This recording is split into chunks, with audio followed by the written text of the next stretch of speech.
In this video, we'll explain the difference between non-custodial wallets and custodial wallets. For many users, a wallet is their first point of contact with Bitcoin. I think the fact that many people start with custodial wallets can sometimes make Bitcoin harder to understand. For those users, learning the difference between non-custodial and custodial wallets is the first step toward understanding how the Bitcoin network works.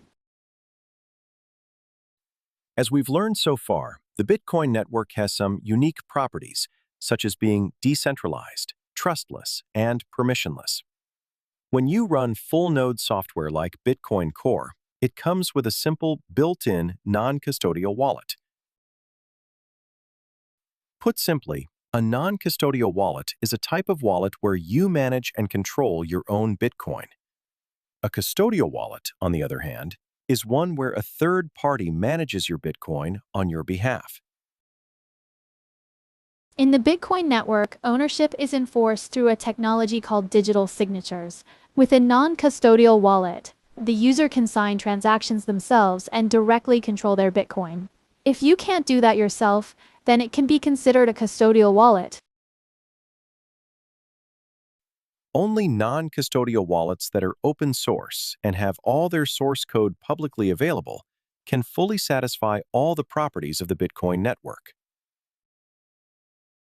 With custodial wallets, the company providing the wallet holds users' Bitcoin and processes transactions on their behalf when users want to send funds. As a result, users must trust that company. This means the system is no longer trustless. From the user's perspective, control is concentrated in a single entity, so it's also no longer decentralized. In this way, many of Bitcoin's core properties are lost. If you want to fully benefit from those properties, you need to use a non-custodial wallet. On the other hand, custodial wallets generally have more intuitive user interfaces than non-custodial wallets.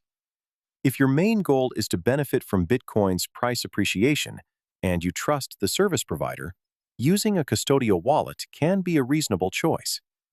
However, there are still risks, such as hacks or the company going bankrupt, which could result in losing your funds. Technically, the provider may also have the ability to freeze or move your funds. It's important to understand how your Bitcoin is being held before choosing which type of wallet to use. In the Bitcoin world, there's a well-known saying, "Not your keys, not your coins." It means that if you don't control your private keys, your Bitcoin isn't truly yours. If you want to preserve all the core properties of Bitcoin, then using a non-custodial wallet is really the only option. That said, non-custodial wallets require proper key management. If something goes wrong, you could lose your Bitcoin, so they can be a bit challenging without some technical knowledge. So I don't think you must use only non-custodial wallets. Personally, I use both. Managing private keys is extremely important for non-custodial wallet users, so I plan to cover that in a separate video. The Lightning Network is designed to inherit as many properties of Bitcoin's first layer as possible. Just like on the first layer, there are both non-custodial and custodial wallets on the Lightning Network. Using a custodial wallet on Lightning also means sacrificing many of those properties, while gaining ease of use, just like on Bitcoin's first layer. Currently, custodial wallets are more widely used. This is likely because they are more intuitive and easier to use. If non-custodial wallets become just as user-friendly, users will be able to securely hold Bitcoin while preserving all of its core properties. That's why many people are working on improving the technology. In this video, we explained the difference between non-custodial and custodial wallets. I think understanding this difference is the first hurdle in learning how the Bitcoin network works. I hope this helps you understand what's going on under the hood and choose the right option for your needs.